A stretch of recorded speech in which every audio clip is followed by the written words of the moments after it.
was making money, enjoying life, having a happy life.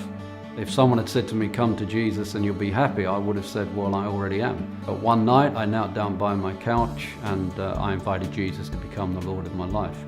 Radically changed my life.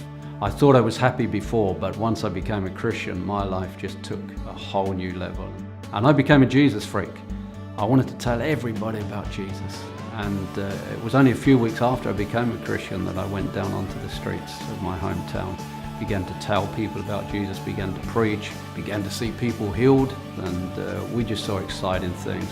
After 10 years of serving the Lord in England, we felt a call to come to Australia. And again, a very exciting step for us, challenging. We knew no one here, but we knew God had called us. But within my heart, there's always been a call to something wider.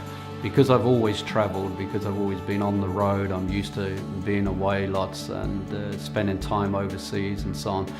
There was that restlessness in my spirit, but I wanted to also make sure that that was God, not just my desire. I began to travel locally and interstate, quite often just sharing my own story, my own journey, but also encouraging people in their journey with the Lord to really exercise faith, to develop their faith. One of my joys is really to help mentor and equip and empower leaders, and I'm spending more and more time doing that these days. I'm now part of a leaders network, which is a global network of leaders that have moved just from friendship to more partnership through solid relationships, where we want to help each other, encourage one another to really make a difference in local communities. We work in many places, but Africa has become a major focus for us. We've begun to seek ways that we can address some of the injustice and the poverty that we see in those nations.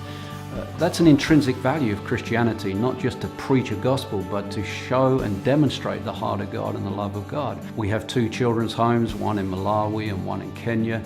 We have a microfinance program that we are funding and partnering with people in East Africa. We are helping people to start small businesses, which bring them out of poverty and gives them that sense of dignity and purpose. One of my heroes, Bono of U2, said that where you live shouldn't determine whether you live.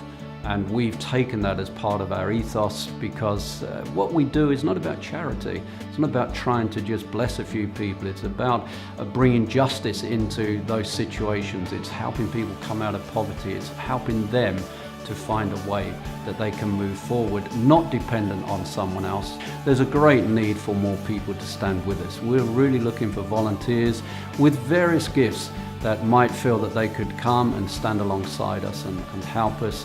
There are various areas that we even list on our website where we're looking for people to help us. God's not calling us to some sort of religious, sterile life, but He's calling us to an abundant life, a life that's exciting. Many challenges, difficulties come, we all walk on the planet, but God's there to help us. God's there to work with us and to work in us and to work through us and to bring us through those, and in the process to change us and to make us more the kind of people He wants us to be.